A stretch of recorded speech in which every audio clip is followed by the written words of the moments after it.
12화 줄거리. 차압이 들어오고 경제적 파산으로 남편에게 모든 것이 탄로나게 된 엠마는 레옹은 물론이고 로돌프와 다른 사람들에게까지 돈을 빌려달라고 부탁하지만 한결같이 거절당한다. 그러자 정신적 공황 상태에 빠진 엠마는 마침내 약을 먹고 자살한다.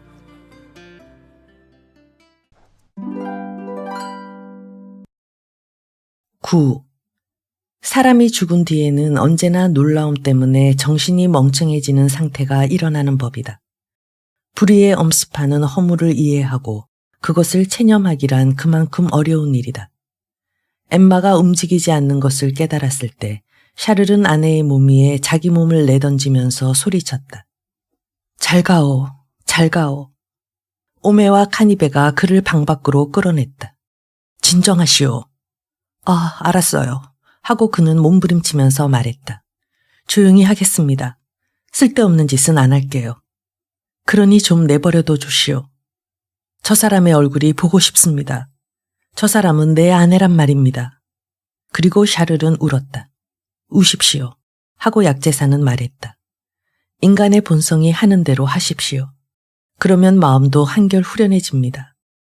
어린아이보다도 더 마음이 약해진 샤를은 얌전하게 아래층 방으로 끌려갔다. 오메 씨는 조금 있다 자기 집으로 돌아갔다. 그는 광장에서 장님에게 붙들렸다. 그 장님은 염증을 가라앉히는 고약을 구하러 용빌까지 불편한 다리를 질질 끌며 찾아왔서는 지나가는 사람마다 붙들고 약제사는 어디 사느냐고 묻고 있었던 것이다. 이런, 바빠 죽겠는데 이게 무슨 꼴이람. 안 됐지만 나중에 다시 오게. 이렇게 말하고 그는 허둥지둥 약방에 뛰어들어갔다. 그는 편지를 2통 써야 했고 보바리에게 진정제를 만들어 주어야 했다. 죽은 부인이 약을 먹었다는 진상을 감출 수 있는 거짓말을 생각해내야 했고 루앙의 등불에 싣기 위해 이 사건의 기사를 써야 했다. 게다가 여러 가지로 자세한 사정을 묻기 위해 많은 사람들이 기다리고 있었다. 결국 오메는 보바리 부인이 바닐라 크림을 만들다가 빗소를 설탕으로 잘못한 것이라고 용빌 사람들에게 말해주고는 보바리네 집으로 돌아갔다. 카니베 씨는 방금 돌아갔기 때문에 샤를 혼자서 창가 소파에 앉아 넓은 방의 바둑판 무늬를 바보처럼 멍하니 바라보고 있었다. 그런데 식을 올릴 시간을 정하셔야겠어요. 하고 약제사가 말했다. 뭐라고요? 식이라니. 뭐 말인가요? 그리고 겁먹은 것처럼 더듬거렸다. 아, 안 됩니다. 그래야 합니까? 저 사람은 집에 놓아두겠습니다. 오메는 침착해지려고 선반에서 물 뿌리개를 가져다 제라늄 화분에 물을 주었다. 고맙습니다. 이렇게 친절하시다니. 하고 샤를은 말했으나 약제사의 이 행동 때문에 떠오르는 많은 일들이 가슴에 밀려와 더 말을 이을 수가 없었다. 그의 기분을 바꾸기 위해 오메는 오니에 관한 이야기를 해보면 어떨까 하고 식물에는 물이 필요하다는 말을 했다. 샤를은 지당하다는 듯이 고개를 끄덕였다. 게다가 이제 곧 봄이 옵니다.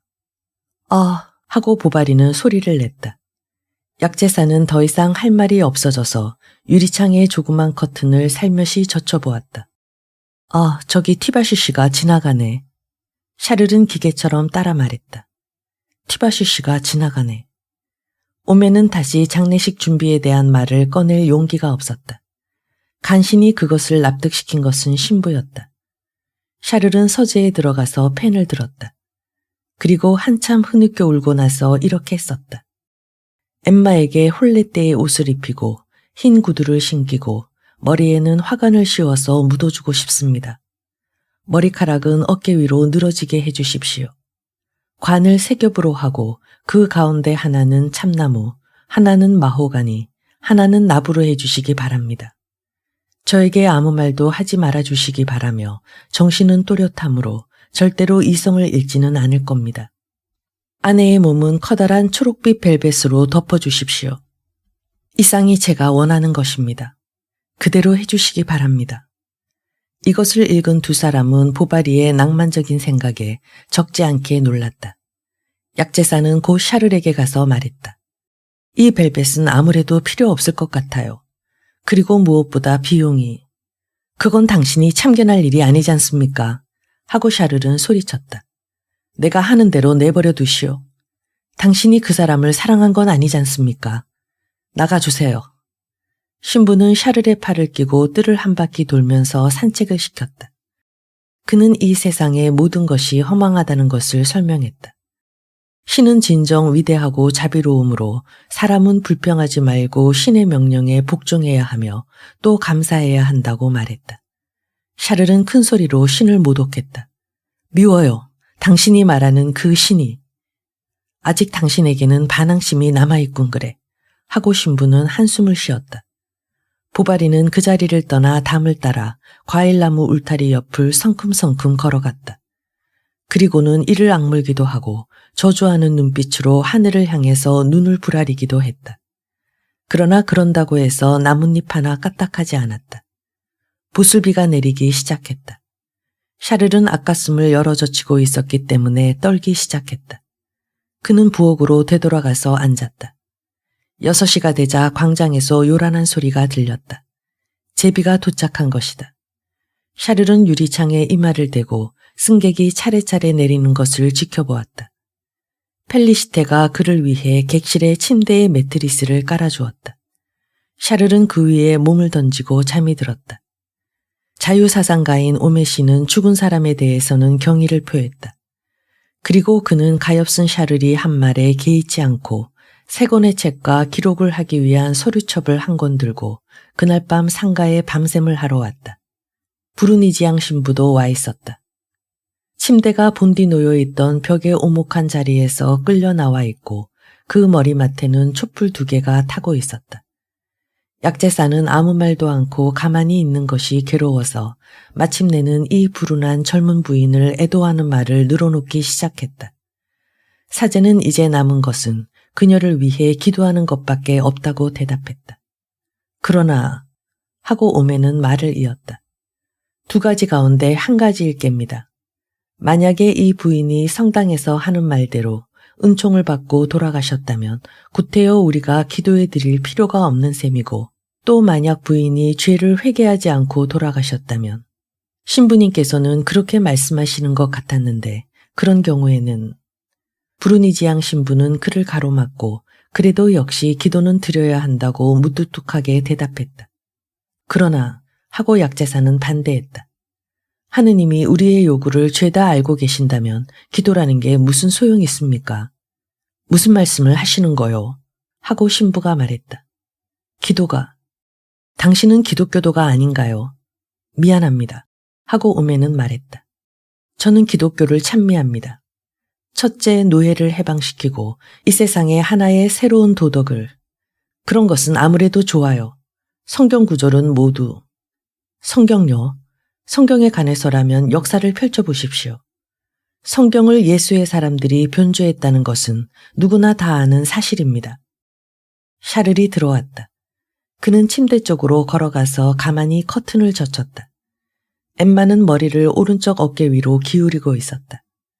벌어진 입이 얼굴 밑에 뚫린 시커먼 구멍처럼 보였고 양쪽 엄지손가락은 손바닥 안으로 꺾여 있었다. 흰 가루 같은 것이 눈썹에 뿌려진 것처럼 보였고 눈은 마치 거미가 줄을 친 것처럼 엷은 청 같은 끈적끈적한 푸른 빛깔 속으로 사라져가고 있었다. 그녀를 덮은 시트는 젖가슴에서 무릎까지 쑥 들어갔고 발가락쯤에서 다시 불룩 솟아 있었다. 그것을 보자 샤를은 무한히 크고 엄청나게 무거운 덩어리가 엠마를 누르고 있는 것처럼 여겨졌다. 성당의 종소리가 새벽 2시를 알렸다. 어둠을 뚫고 정원의 동산 밑을 흐르는 개울물 소리가 크게 들려왔다. 부르니지앙 신부는 이따금 요란스럽게 코를 풀고 오메시는 종이 위에 사각사각 팽 긋는 소리를 내고 있었다. 자, 선생은 저리로 가서 쉬십시오. 보고 있으면 가슴만 아플 뿐이니까. 하고 그는 말했다. 샤를이 나가자 약제사와 사제는 다시 토론을 시작했다. 볼테르를 읽으시오. 돌바크를 읽으시오. 백과전서를 읽으시오. 한쪽이 말했다. 저 포르투갈계 유대인의 서간집을 읽으시오. 전 사복관 니콜라스의 기독교의 의의를 읽으시오. 하고 상대방이 응수했다. 2 사람은 열중하여 얼굴이 시뻘개져서 서로 상대방의 말도 듣지 않고 동시에 떠들어댔다. 부르니지양 신부가 그런 무도한 말이 어디 있느냐고 눈살을 찌푸리면 오메는 그런 어리석은 일은 없다면서 놀랐다. 드디어 두 사람이 서로 막 욕설을 주고받으려는 순간 갑자기 샤를이 나타났다. 그는 어떤 정체를 알 수 없는 힘에 끌리는 것처럼 2층으로 올라온 것이다. 샤를은 엠마를 좀 더 자세히 보려고 그녀 앞에서 서서 망연히 들여다보았다. 그 응시가 너무도 심각하여 이젠 슬픈 빛도 없었다. 샤를은 전신경직에 관한 이야기와 동물자기의 기적이 생각났다. 그는 만약 진정으로 한결같이 갈망한다면 엠마를 소생시킬 수 있을지도 모른다고 생각했다. 한 번은 시체 위에 몸을 굽히고 엠마, 엠마 하고 나직이 불러보기까지 했다. 심하게 토해내는 그의 숨결이 촛불을 벽 쪽으로 흔들흔들 나부끼게 했다. 새벽에 보바리의 어머니가 도착했다. 샤를은 어머니를 얼싸안고 다시 한바탕 웃었다. 어머니는 앞서 약제사가 한 것처럼 장례식 비용에 관해서 이것저것 샤를에게 의견을 말해보았으나 샤를이 몹시 화를 내는 바람에 입을 다물어 버렸다. 샤를은 필요한 물건들을 사기 위해 즉시 루앙에 다녀와 달라고 어머니에게 부탁했다. 그날 오후 내내 샤를은 혼자 남아 있었다. 베르트는 오메 부인에게 맡겨두었고 펠리시테는 르 프랑소아 부인과 2층 방에 있었다. 밤이 되자 그는 여러 사람의 조문을 받았다. 그는 일어서서 그들과 일일이 악수를 했지만 말은 한마디도 할 수 없었다. 차례로 자리를 잡은 문상객들은 어느새 난로를 둘러싸고 둥그렇게 앉아 있었다. 모두 고개를 숙이고 다리를 꼬고 앉아 이따금 생각난 듯 큰 한숨을 쉬면서 다리를 흔들고 있었다. 그리고 모두 지루해했지만 아무도 먼저 일어서서 나갈 수는 없었다. 오메가 9시에 다시 돌아왔을 때에는 장내며 안식향이며 향초 같은 것을 잔뜩 안고 있었다. 그리고 공기 속에 도끼를 뺀다고 클로루스를 가득 담은 병도 가지고 왔다. 마침 이때 하녀와 르 프랑소아 부인과 보바리 노부인은 엠마의 수의를 갈아입히는 중이어서 매우 바쁘게 움직이고 있었다. 그들은 길고 뻣뻣한 효포로 엠마의 공당구두 끝까지 덮어주었다. 펠리시테는 흐느껴 울고 있었다. 참으로 불쌍한 마님, 가엾은 마님. 저걸 좀 보세요. 하고 여간집 여주인은 한숨을 쉬면서 말했다. 아직도 저렇게 아름다우시군요. 당장 자리에서 일어날 것만 같아요. 그리고 나서 여자들은 엠마에게 화관을 씌워주기 위해 몸을 굽혔다. 머리를 조금 쳐들지 않으면 안 되었다. 그러자 구역질이라도 하듯 엠마의 입에서 커다란 물이 쏟아져 나왔다. 이런 큰일 났어요. 옷이 더러워져요. 조심하세요. 하고 르 프랑소아 부인이 소리쳤다. 좀 도와주세요. 하고 그녀는 약제사를 돌아보고 말했다. 겁나세요. 내가 겁이 나요. 하고 오메는 어깨를 으쓱하면서 대답했다. 그렇지. 내가 약학 공부를 할 때 시립병원에서 그런 것은 신물이 나도록 보았습니다. 해부실에서 펀치를 만들어 마시기도 했지. 철학자는 죽음을 두려워하지 않는 법이요. 내가 늘 말하는 것이지만 나는 죽으면 학문상에 도움이 되도록 내 시체를 병원에 기증할 생각이요. 사대는 방 안에 들어오자 곧 샤를의 안부를 물었다. 그리고 약제사의 대답을 듣고는 이렇게 말을 계속했다. 아직도 충격이 생생하니 무리도 아니지. 그러자 오메는 사제에게 신부님은 세상 사람들처럼 사랑하는 아내를 잃을 염려가 없어서 좋겠군요. 하고 말했다. 그것이 도화선이 되어 성직자의 독신 생활에 대하여 한바탕 논쟁이 벌어졌다. 도대체가 하고 약제사는 말했다. 남자가 여자 없이 지낸다는 것은 부자연스러워요. 그래서 사실 많은 범죄가 무슨 소리를 하는 거요? 하고 사제가 큰 소리로 말했다. 결혼 생활에 묶인 인간이 어떻게 이를테면 고해의 비밀 같은 것을 지킬 수 있겠소? 오메는 고해를 비난했다. 부르니지양 신부는 그것을 변호했다. 고해가 인간으로 하여금 본심으로 돌아가게 한다는 것을 길게 역설하고 도둑이 갑자기 찬 사람이 된 여러 가지 예를 증거로 들었다. 군인들이 고해실에 가까이 왔어야 간신히 혼미한 생각에서 깨어난 일도 있다는 이야기를 했다. 또 프리부르에 어떤 장관이 있었는데 약제사는 졸고 있었다. 이윽고 방 안의 공기가 답답하고 숨이 막힐 것 같아져서 신부는 창문을 열었다. 그 소리에 약제사가 눈을 떴다. 자, 코담배 한 대 어떠시오? 하고 신부가 권했다. 한 대 피우시오. 기분이 거뜬해질 테니까. 어디선가 멀리서 개 짖는 소리가 승냥이 울음처럼 길게 꼬리를 끌었다. 개 짖는 소리가 들립니까? 하고 약제사가 물었다. 개는 송장 냄새를 맡는다고 하더군요. 하고 사제가 대답했다. 마치 꿀벌처럼 말입니다. 꿀벌은 사람이 죽으면 한꺼번에 벌통에서 나옵니다. 오매는 이러한 미신에 반대하지 않았다. 다시 졸고 있었기 때문이다. 부르니지앙 신부는 오메 씨보다 건강했으므로 한참 동안 조용히 입술을 움직이며 나직이 뭔가 외고 있었으나 이윽고 자기도 모르는 사이에 점점 턱을 묻으면서 들고 있던 두툼한 책을 손에서 떨어뜨리고 코를 골기 시작했다. 두 사람은 아랫배를 쑥 내밀고 불룩해진 얼굴로 시무룩하게 마주 앉아 있었다. 실컷 말다툼을 거듭한 끝에 인간 공통의 약점 속에서 다 같이 무릎을 꿇고서 몸을 맡긴 꼴이었다.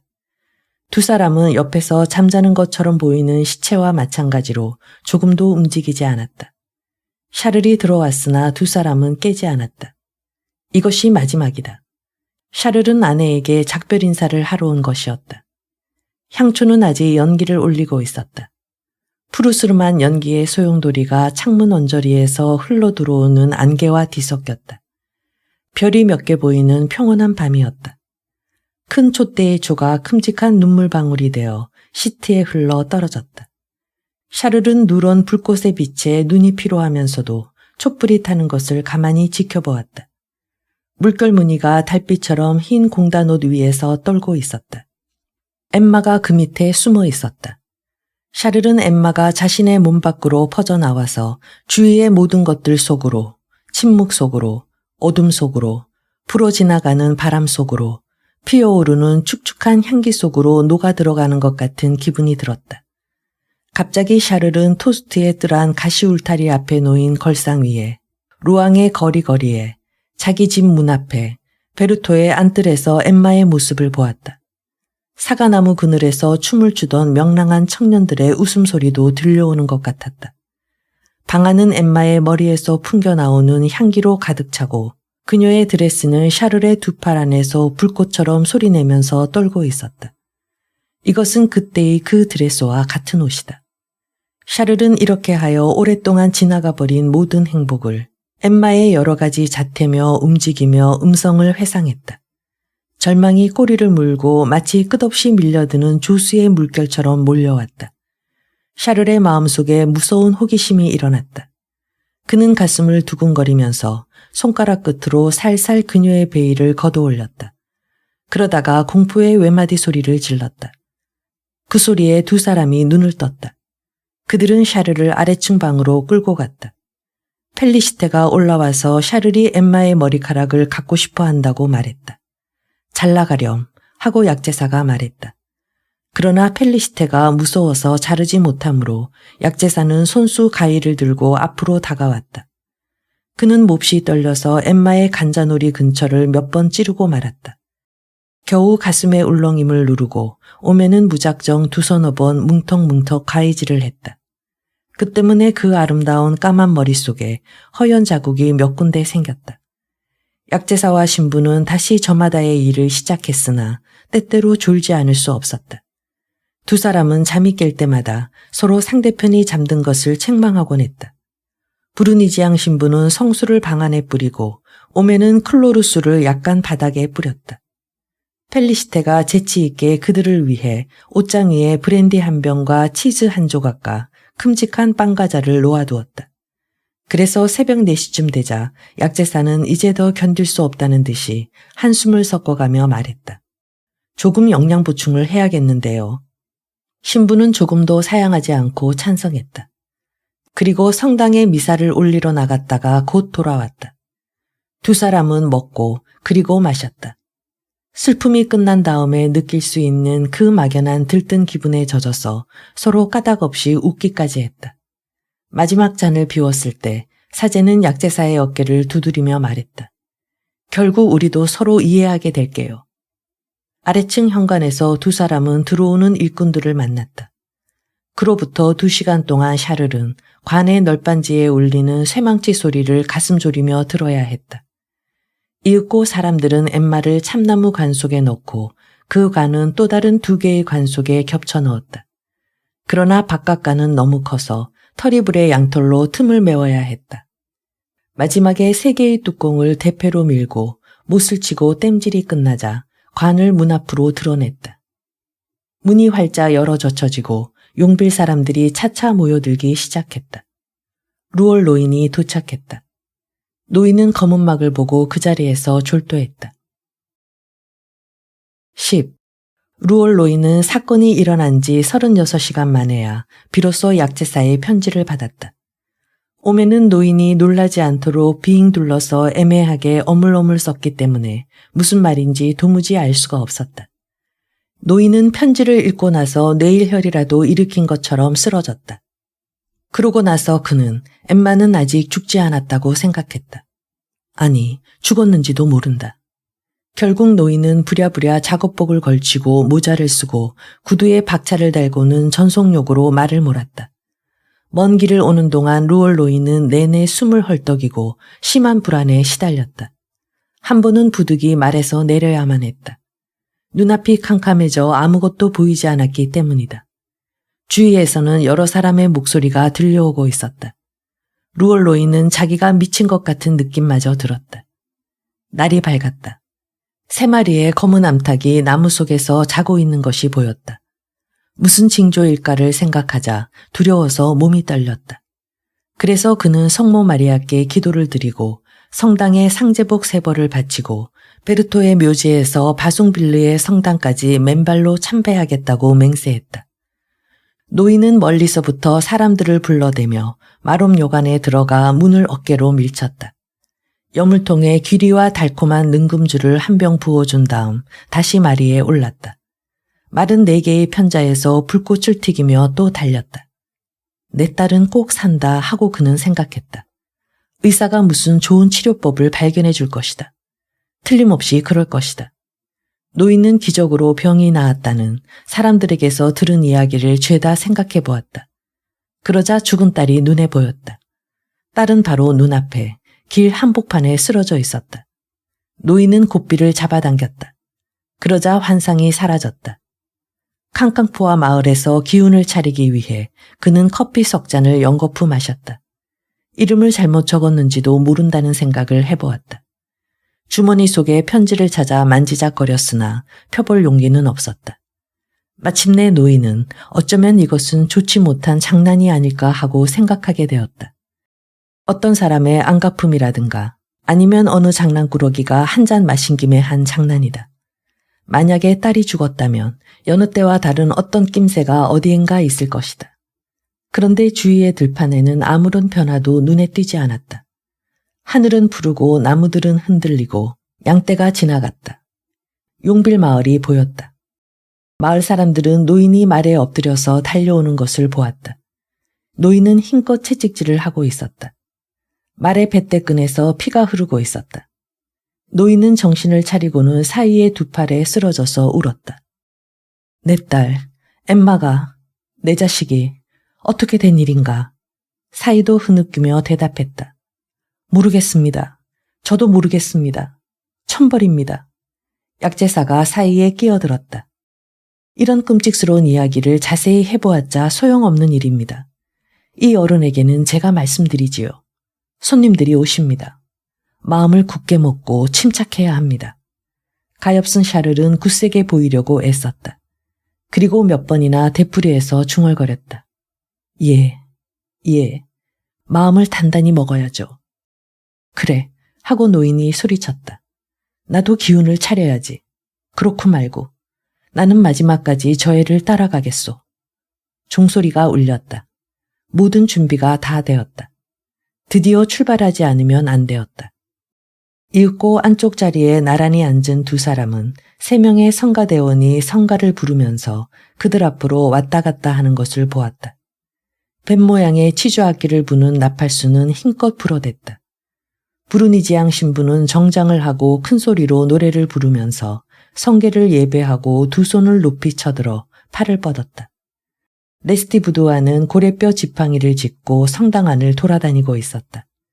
성소대 옆에 사방이 큰 촛불로 둘러싸인 관이 안치되어 있었다. 샤를은 일어나서 촛불을 꺼버리고 싶었다. 그러나 샤를은 스스로 신앙심을 불러일으키려고 애썼고 엠마와 다시 만날 저 세상에 있다는 희망을 가지려고 노력했다. 아내는 오래전에 먼 나라로 여행을 떠나 있는 중이라고 상상해 보았다. 그러나 그녀는 현재 저 밑에 있다. 모든 것은 끝났다. 엠마는 땅속에 묻혀버리고 만다. 이렇게 생각하니 샤를은 거칠고 캄캄한 절망적인 노여움에 사로잡혔다. 그러나 때때로 아무 고통도 느끼지 않게 된 것 같이 생각되기도 했다. 그는 자신을 서글픈 인간이라고 나무라면서도 그 고통의 완화를 지그시 음미하는 것이었다. 일정한 간격을 두고 세쪽이 박힌 지팡이로 돌바닥을 두들기는 것 같은 메마른 소리가 들려왔다. 그 소리는 뒤쪽에서 와서 성당 옆에서 멈췄다. 초라한 갈색 윗도리를 입은 사나이가 힘겹게 무릎을 꿇었다. 황금사자의 하인 이폴리트였다. 그는 새 의족을 달고 있었다. 성가대원 한 사람이 성금을 모으려고 성당 안을 한 바퀴 돌아다녔다. 2수짜리 동전이 차례로 은접시에 떨어지며 소리를 냈다. 빨리 해주게. 나는 괴로워서 견딜 수가 없어. 하고 보바리는 화난 듯이 외치고 5프랑짜리 금화를 던져 넣었다. 성가대원은 정중하게 절을 했다. 사람들은 성가를 불렀고 무릎을 꿇었다가 다시 일어서곤 했으며 그 일이 한없이 되풀이되었다. 샤를은 결혼 초에 엠마와 함께 미사에 참석하여 오른쪽 벽에 앉아 있었던 일이 생각났다. 종이 또 울리기 시작했다. 여기저기서 의자가 덜거덕거리며 움직였다. 관을 나르는 사람들이 관 밑에 3개의 막대기를 찔러 넣었다. 모두 성당을 나왔다. 이때 쥐스탱이 약국 문 앞에 나타났다. 그는 갑자기 파랗게 질려 비틀거리면서 다시 약국 안으로 들어가 버렸다. 사람들은 장례 행렬이 지나가는 것을 보려고 창가에 나와 있었다. 샤를은 맨 앞에 서서 몸을 젖히고 걸어갔다. 그는 씩씩한 채 하고 있었다. 그리고 골목이며 문에서 나와 한 줄로 늘어서 있는 사람들에게 하나하나 가벼운 눈인사를 보냈다. 관 양쪽에 3시 6사람이 붙어서 조금 잰 걸음으로 약간 숨을 헐떡이며 걸어갔다. 사제들과 성가대원들과 2사람의 소년 찬양대원은 애도가 시면에서를 부르고 있었다. 그 소리는 높고 얕게 파도치면서 벌판에 퍼져나갔다. 이따금 그들의 모습은 오솔길 모퉁이에서 보이지 않게 되었다. 그러나 커다란 은십자가는 언제나 나무숲 사이에 우뚝 솟아 있었다. 여자들은 접힌 머리 수건이 달린 검은 베일을 쓰고 뒤따르고 있었다. 다른 손에는 불을 켠 큰 촛불을 들고 있었다. 샤를은 끊임없이 계속되는 기도와 촛불의 불길, 그리고 법위에서 나는 야릇한 냄새 때문에 정신이 아찔해지는 것 같았다. 시원한 산들바람이 불어오고 라이브리와 유채는 보기에도 푸르렀다. 이슬방울이 길가 가시울타리 위에 대롱대롱 매달려 있었다. 여러 가지 즐거운 듯한 소리들이 주위에 차 있었다. 멀리서 굴러가고 있는 마차의 삐걱이는 소리가 수레바퀴 속에서 들려왔고 수탉이 계속 울어댔으며 사과나무 밑에서 뛰어가는 망아지의 발굽소리도 들렸다. 맑은 하늘에는 장밋빛 구름이 드문드문 걸려 있었다. 푸르스름한 연기의 소용돌이가 붓꽃으로 뒤덮인 초가 지붕 위에 길게 끼었다. 걸어가는 도중 샤를은 이곳저곳에 낯익은 뜰을 보았다. 그는 한순간 이런 날 아침 환자를 왕진하고 환자의 집을 나와서 이렇게 아내가 기다리는 집으로 돌아가던 일을 회상했다. 흰 아침 이슬이 뿌려져 있는 관 덮개 검은 천이 이따금 바람에 날려서 관을 드러내 보였다. 관을 맨 일꾼들은 피로해서 걸음을 늦추었다. 관은 파도에 부딪힐 때마다 옆으로 흔들리는 거룻배처럼 끊임없이 흔들리며 앞으로 나아갔다. 이윽고 장지에 도착했다. 사람들은 아래쪽 잔디밭 속에 무덤이 파진 데까지 들어갔다. 모든 구덩이를 둘러쌌다. 사제가 무엇인가를 외는 동안 구덩이 가장자리에 파올려 놓은 붉은 흙이 한쪽 구석에서 소리도 없이 자꾸 흘러내렸다. 이윽고 4개의 밧줄이 마련되고 관이 그 위로 올려졌다. 샤를은 관이 내려가는 것을 지켜보았다. 그것은 한없이 계속 내려갔다. 겨우 밑바닥에 닿는 소리가 났다. 밧줄이 스치는 소리를 내면서 올라왔다. 부르지니앙 신부는 레스티 부도아가 건네주는 삽을 받았다. 그리고 오른손으로 성수를 뿌리면서 왼손으로 흙을 크게 한 삽 떠서 뿌렸다. 널에 돌멩이가 부딪혀서 마치 저 세상의 메아리인가 싶을 정도로 기분 나쁜 소리가 났다. 사제는 관수기를 옆 사람에게 건네주었다. 그 옆 사람은 오메시였다. 그는 엄숙한 얼굴로 그것을 흔들고는 샤를에게 내밀었다. 땅바닥에 무릎을 꿇고 주저앉아 있던 샤를은 잘 가오 하고 소리치면서 두 손으로 성수를 담아서 던졌다. 그는 엠마에게 키스를 던지고 자신도 함께 무덤 속에 묻히겠다고 구덩이로 기어들었다. 사람들이 그를 끌어냈다. 그는 곧 진정이 되었다. 다른 사람들과 마찬가지로 이제는 일이 끝났다는 희미한 만족을 느꼈기 때문인지도 모른다. 루올로이는 돌아가는 길에 천천히 담배를 피우기 시작했다. 그래서 오메는 내심 못마땅하게 생각했다.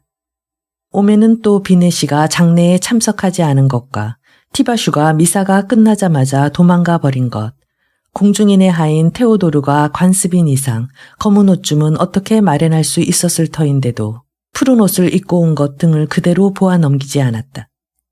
그리고 그것을 퍼뜨리기 위해 사람들이 모여있는 곳을 여기저기 왔다 갔다 했다. 사람들은 모두 엠마의 죽음을 슬퍼하고 있었다. 특히 레르가 그러했다. 그는 의리를 지켜 묘지까지 따라왔던 것이다. 가엾은 부인입니다. 바깥어른께서 얼마나 슬퍼하시겠습니까? 약제사가 그 말을 받아서 말했다. 내가 신경 쓰지 않았다면 그 양반은 아마 경솔한 짓을 했을지도 몰라요. 참으로 좋은 분이었는데 요전번 토요일에도 우리 가게에 오셨는데 말입니다. 정말이지 묘 앞에서 드릴 추도사를 준비할 겨를도 없을 만큼 갑작스러웠다고요. 하고 오메가 말했다. 집에 돌아온 샤를은 옷을 갈아입었다. 루올로인도 다시 푸른 작업복을 입었다. 아직 새 것이었는데 오는 도중에 몇 번씩이나 그 소매로 눈물을 닦아서 얼굴에 퍼런물이 들어있었다. 눈물 자국이 먼지로 더러워진 얼굴에 몇 줄이나 선을 긋고 있었다. 자네도 생각나겠지, 응? 자네가 전철을 잃은 바로 뒤에 토스트에 간 일이 있는데 그때는 내가 자네를 위로해 주었지. 위로할 말이 있었거든. 그런데 지금은. 그리고 노인은 가슴을 크게 들먹이는 긴 숨을 내쉬면서 신음했다. 아, 이것으로 이제 나도 마지막이구나. 마누라도 먼저 보내고 아들도 갔고 그리고 오늘은 딸이 갔으니. 노인은 이 집에서는 도저히 잘 수가 없을 것 같다면서 곧 베르토로 돌아가겠다고 했다. 그는 손녀딸을 만나는 것까지 거절했다. 아니, 그만두겠네. 만나면 가슴만 더 아플 테니까. 자네가 내 목까지 키스해 주게나. 그럼 잘 있게. 자네는 좋은 사람이야. 그리고 내 다리를 고쳐준 것은 평생 잊지 않겠네. 노인은 자신의 넓적다리를 두드리며 말했다. 염려 말게. 칠면조는 계속 보내주겠네. 그러나 언덕 꼭대기에 이르렀을 때 노인은 옛날 딸과 헤어지면서 생 빅토르 가도에서 돌아보았을 때처럼 뒤를 돌아보았다. 마을의 창문이 초원 끝에 지는 석양빛을 비스듬히 받아 빨갛게 타고 있었다. 그는 햇빛을 가리기 위해 손을 들어 눈이를 가렸다. 지평선 저편에 담을 둘러친 곳이 하나 보였다. 거기에는 나무들이 하얀 묘석 사이에 군데군데 검은 숲을 이루고 있었다. 노인은 말이 다리를 저었기 때문에 천천히 달리게 하여 다시 나아갔다. 샤를과 그의 어머니는 그날 밤 피로했지만 꽤 오랫동안 이야기를 나누었다. 지난 날과 앞으로 살아갈 일에 대해 이야기했다. 어머니는 용빌에 와서 함께 살면서 집안일을 보살펴 주겠다고 했다. 그러면서 이제부터는 모자가 절대 떨어지지 말자고 다짐을 했다. 그녀는 오래전에 잃었던 아들의 애정을 되찾게 된 것이 기뻐서 매우 다정하게 대했다.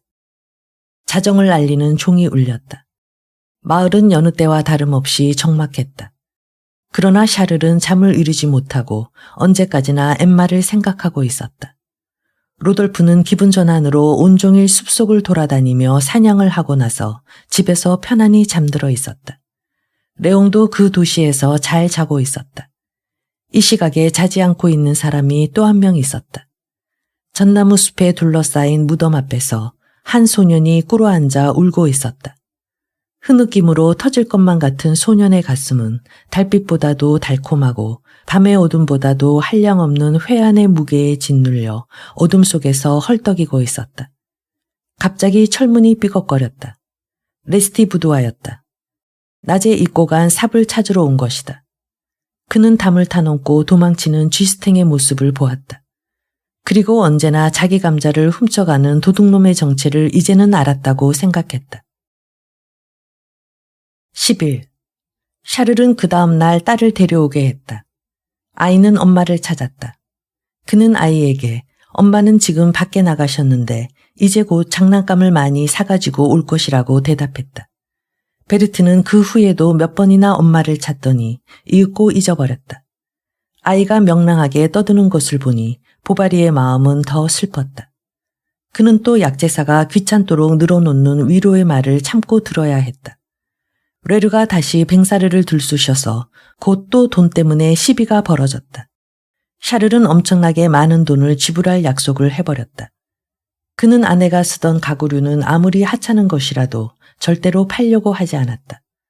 어머니는 그것을 보고 몹시 화를 냈다. 샤를은 어머니보다 더 화를 냈다. 어머니는 집을 나갔다. 이렇게 되자 모두 우려먹으려고 덤벼들었다. 엠마가 남편에게 영수증을 보이기는 했지만 단 한 번도 레슨을 받지 않았는데 랑프레르 양은 6개월분의 강습료를 청구했다. 그것은 그녀들 사이에 묵계에 불과했는데 이를 이용한 것이었다. 책방에서는 3년치의 구독료를 청구했다. 유모 룰레는 약 20통가량의 편지 심부름을 해준 삭스를 달라고 했다. 샤를은 그 이유를 묻자 유모는 조심스럽게 대답했다. 글쎄요. 저는 아무것도 모르겠습니다요. 마님의 볼 일인 것 같았는데요. 빚을 갚을 때마다 샤를은 이것으로 끝이겠거니 하고 생각했다. 그러나 또 다른 빚이 잇따라 나타났다. 샤를은 밀려있던 옛날의 왕진료를 받아내려고 했다. 상대편은 엠마가 보낸 편지를 내보였다. 오히려 이쪽에서 거꾸로 사과하지 않으면 안 될 형편이었다. 펠리시테는 이제 마님의 옷을 입고 있었다. 하기야 다는 아니었다. 왜냐하면 샤를이 그 가운데 몇 벌을 간직해 두고는 화장실에 들어가 그 옷들을 바라보곤 했기 때문이다. 펠리시테는 몸집이 거의 엠마와 같았기 때문에 샤를은 펠리시테의 뒷모습을 보고는 자주 착각을 일으키고 소리를 질렀다. 아, 그대로 있어. 가만히 그대로 있어줘. 그러나 성신 강림절 때 펠리시테는 테오도르의 꾀임에 빠져 옷장에 남아있던 물건을 모조리 훔쳐가지고 용빌에서 도망쳐버렸다. 마침 그때 과부인 디피 부인이 이브토시의 공중인인 아들 레옹 디피가 봉두빌르에 사는 레오카디 르베프 양과 결혼하게 되었다는 것을 샤를에게 알려왔다. 샤를은 미망인에게 보내는 축하 편지에 이런 말을 썼다. 저의 아내가 있었다면 얼마나 기뻐했겠습니까? 어느 날 샤를은 집안을 서성거리다가 지붕 및 다락방에까지 올라갔다. 그때 실내화에 엷은 종이 뭉치가 밟혔다. 주워서 펴보았다. 용기를 내시오, 엠마. 용기를 내시오. 나는 당신의 일생을 불행하게 만들고 싶지 않습니다. 그것은 로돌프가 보낸 편지였다.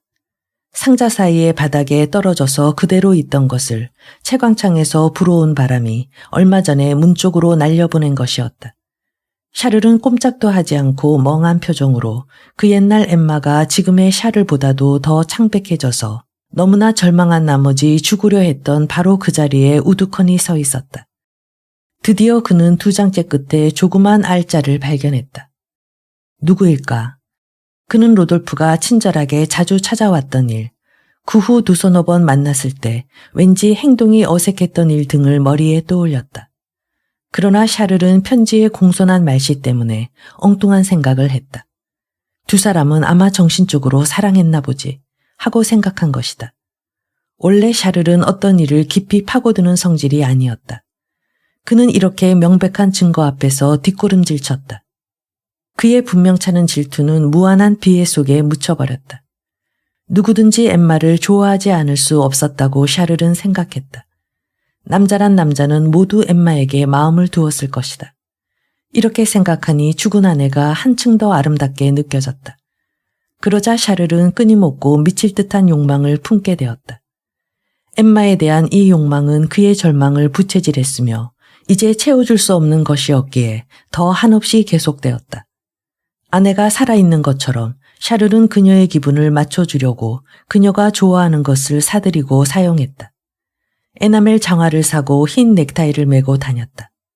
화장용 코스메틱을 수염에 바르고 엠마처럼 약속오음에 서명도 했다. 엠마는 무덤 속에서 그를 타락시킨 것이다. 그는 은그릇을 하나씩 팔지 않으면 안 되었다. 그 다음에는 응접실의 가구를 팔았다. 방마다 있던 장식품들은 모두 사라져버렸다. 그러나 엠마의 거실만은 그대로 두었다. 저녁 식사 후 샤를은 그 방에 올라가곤 했다. 그는 난로 앞에 둥근 의자를 끌어당기고 아내가 쓰던 의자를 가까이 갖다 놓았다. 그리고 자기는 맞은편에 앉았다. 촛불이 도구만 촛대에서 타고 있었다. 베르트는 그의 옆에서 파나에 색칠을 하고 있었다. 베르트의 옷이 너무 초라하여 그는 가슴이 아팠다. 구두에는 끈도 없고 블라우스는 소매뿌리에서 허리까지 찢어져 있다. 가정부가 제대로 돌봐주지 않은 탓이었다. 그러나 베르트는 매우 얌전하고 아주 예쁘게 귀여운 금발머리를 장밋빛 뺨에 늘어뜨리고 조그마한 머리를 참하게 갸웃거렸다. 그 모습을 보고 있으면 샤를은 끝없는 행복감에 잠겼다. 그것은 송진 냄새가 풍기는 잘못 담근 포도주처럼 쓴맛이 섞인 기쁨이었다. 그는 딸의 장난감을 고쳐주고 두꺼운 종이로 인형을 만들어주고 인형의 찢어진 배를 꿰매주었다. 그리고 반짓골이며 흩어진 리본이며 테이블 틈새에 끼어져 있는 바늘을 발견하고는 생각에 잠겼다. 아버지가 너무 슬픈 표정을 짓기 때문에 어린 베르트도 그만 슬퍼지고 말았다. 이제 아무도 그를 찾아오지 않았다. 쥐스탱은 루앙으로 도망가서 식료품 상점의 점원이 되었고 약제사의 아이들은 점점 베르트와 놀지 않게 되었다. 서로 사회적인 신분이 달라진 것을 보고 이제 오메 씨는 친밀한 교제를 계속하고 싶은 마음이 없어진 것이었다. 오메의 고약으로 낫지 않는 그 장님은 부하기요무 언덕으로 돌아가서 약제사의 약은 엉터리라 낫지 않는다고 오가는 사람들에게 떠들어댔다. 그래서 오메 씨는 시에 들어갈 때 장님과 마주치지 않으려고 마차의 커튼 뒤에 숨을 정도였다. 그는 장님이 미웠다. 그래서 자기 자신의 평판을 위해 어떻게든 그 거지를 쫓아버리려고 은밀히 공격을 시작했는데 거기서 그의 교묘한 지혜와 악랄한 허영심이 아낌없이 발휘되었다. 6개월 동안 계속해서 다음과 같은 짧은 기사가 루앙의 등불에 실리게 되었다. 기름진 파카르디 지방으로 가는 사람은 누구나 부하기요무 언덕에서 얼굴에 무서운 흉터가 있는 처참한 거지를 보았을 것이다. 그 거지는 사람들에게 귀찮게 달라붙고 협박하여 마치 통행세라도 받아내듯 여행하는 사람에게 금품을 징수한다. 우리는 지금 아직도 불황자들이 저 십자군 원정에서 가지고 온 문둥병과 연주창을 공공연히 사람들 앞에 드러내는 것을 허용하였던 그 무서운 중세의 시대에 살고 있는가? 혹은 또 이런 기사도 있었다. 방랑자 금지법이 존재함에도 불구하고 우리나라 대도시의 변두리는 여전히 거지 무리들이 제멋대로 돌아다니는 위험한 장소가 되어 있다. 그들 중에는 혼자 돌아다니는 자도 있으나 그 위험성에는 변함이 없다. 시당국은 무엇을 생각하고 있는가? 그리고 오메는 여러 가지 이야기를 꾸며 말했다. 어제 부하기요무 언덕에서 한 마리의 사나운 말이 그리고 그 뒤에는 그 장님이 나타났기 때문에 일어난 우발적인 사건을 계속 써댔다. 오메의 방법이 효과가 있어 장님은 구속되었다. 그러나 곧 석방되었다. 장님이 다시 시작하자 오메도 다시 시작했다. 일종의 싸움이었다. 드디어 오메가 이겼다. 그의 적이 빈민구제소에서 종신 감금을 선고받았기 때문이다. 이 성공으로 그는 대담해졌다. 그 뒤부터는 이 고장에서 개가 한 마리 치어 죽어도 헛간이 불에 타도 부부싸움 끝에 매를 맞아도 그는 항상 진보를 사랑하는 마음과 성직자에 대한 증오로 재빨리 그 사건을 세상에 알렸다. 그는 공립국민학교와 신부가 가르치는 교단의 학교를 비교하여 후자를 맹렬히 공격하고 성당의 100프랑의 보조금이 주어진 데 대해서는 저 성 바돌로메의 대학살을 끌어내어 악패를 고발하고 경고를 외쳤다.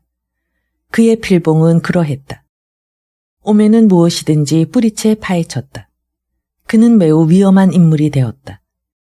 그러나 그는 신문이라는 조그마한 세계가 갑갑해졌다. 이윽고 그는 책이, 저술이 필요해졌다.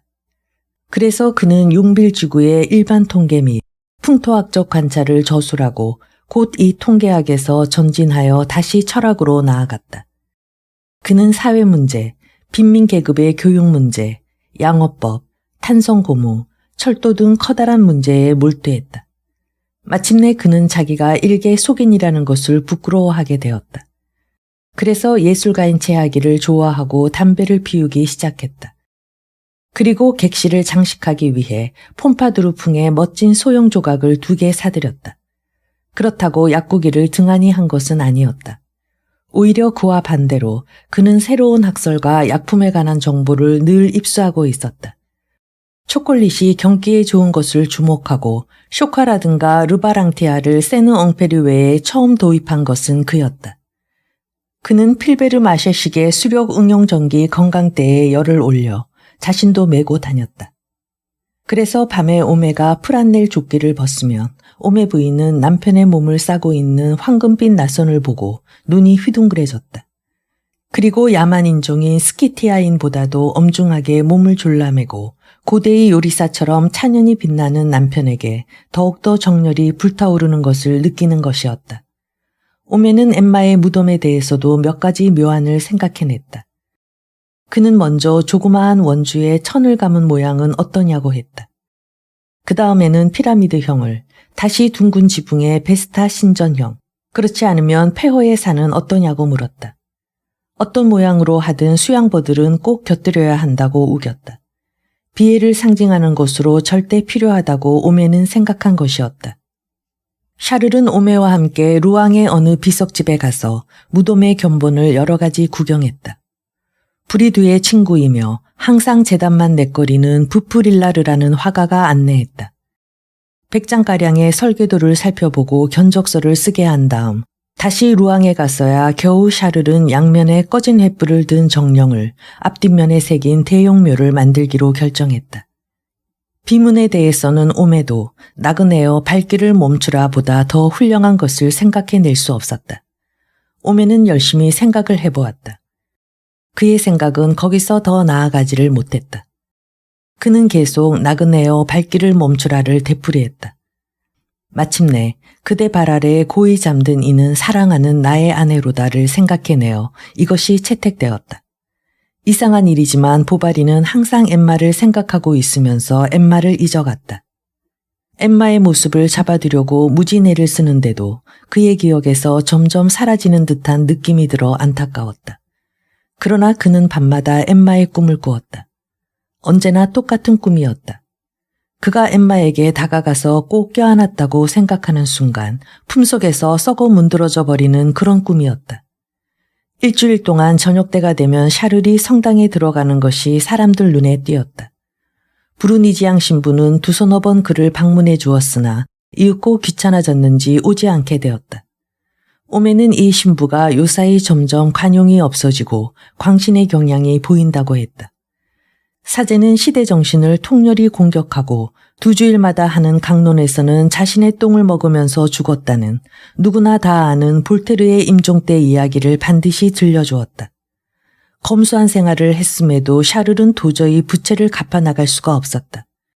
레르는 이제 어느 어음이라도 갱신하는 것을 거절했다. 다시 차압이 다가왔다.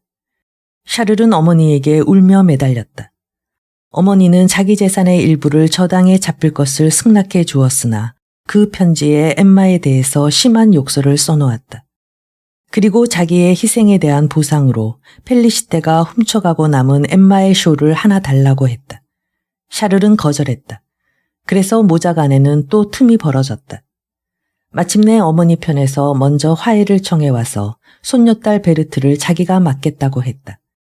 자기가 데려다가 늙음하게 낙으로 삼겠다는 것이었다.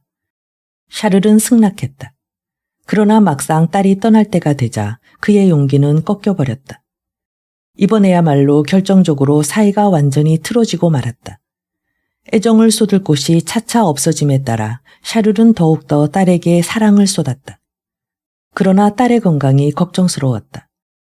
기침을 자주 하고 두 볼에 빨간 점이 생겨났기 때문이다. 샤를의 맞은편에서는 만사가 잘 되어가는 듯 약제사의 집안은 명랑한 웃음소리 넘치는 생활을 꾸려가고 있었다. 나폴레옹은 이제 제법 약국에서 아버지를 도왔고 아탈리는 아버지의 모자에 술을 놓고 이름하는 잼 항아리를 덮을 둥그런 종이를 오리고 프랭클은 구구셈을 단숨에 외웠다. 오메는 이 세상에서 가장 행복한 아버지, 가장 운이 좋은 사람이었다. 그런데 아니었다. 그는 남모르는 야심으로 번민하고 있었다.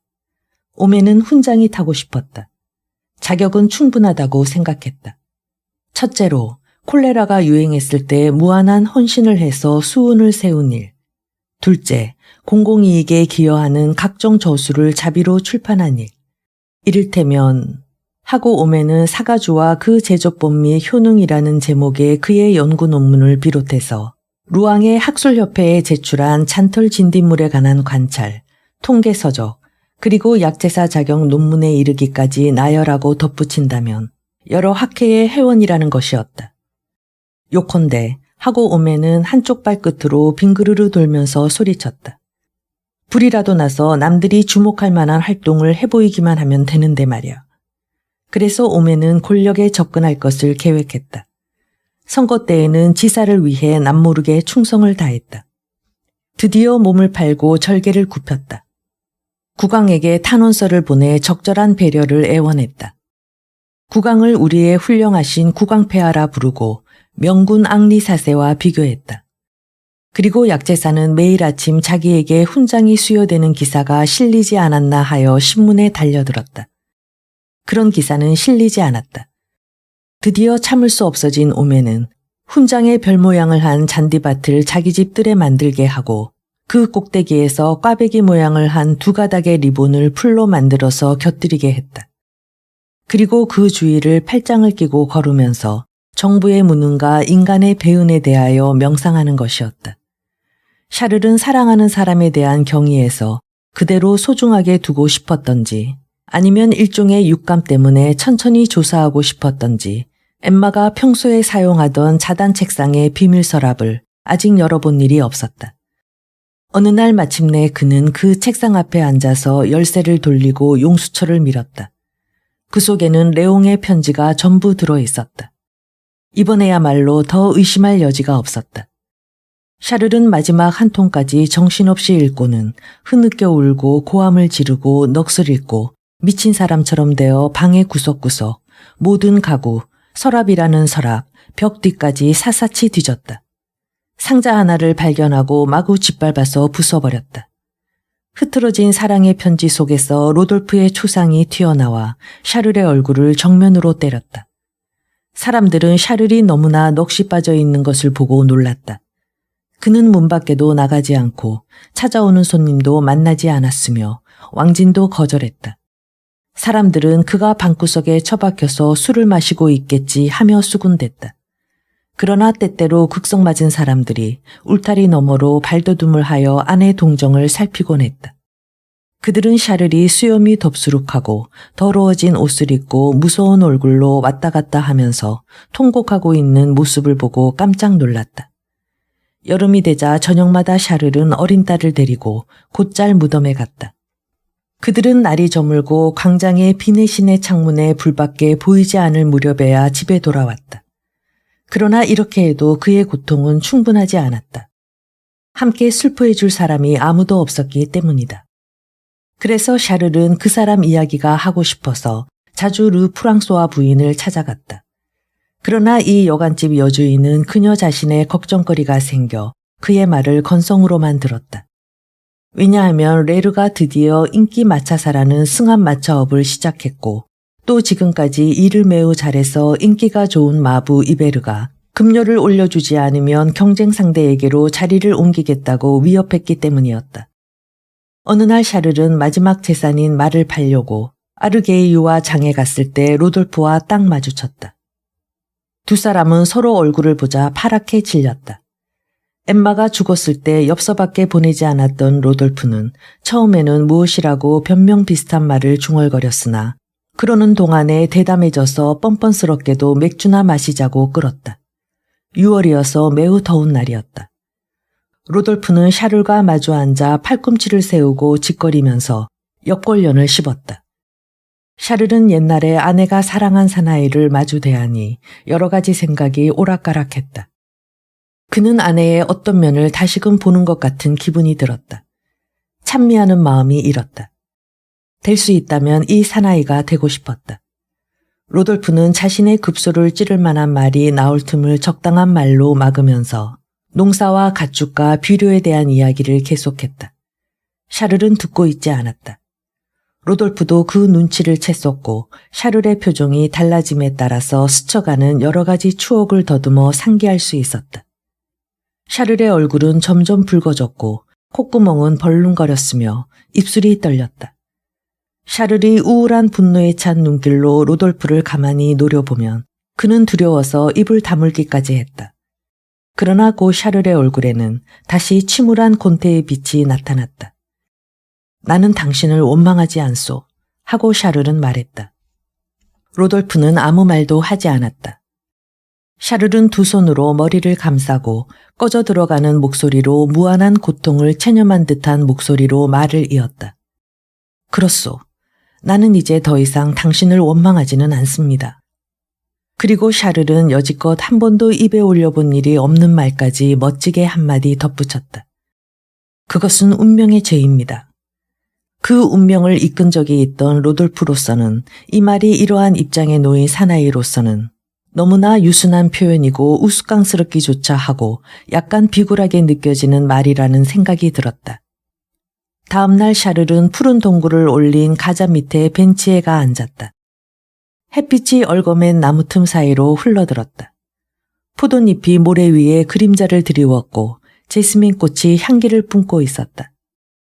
하늘은 푸르고 만발한 백합꽃 주위에서 가래가 윙윙거리며 날고 있었다.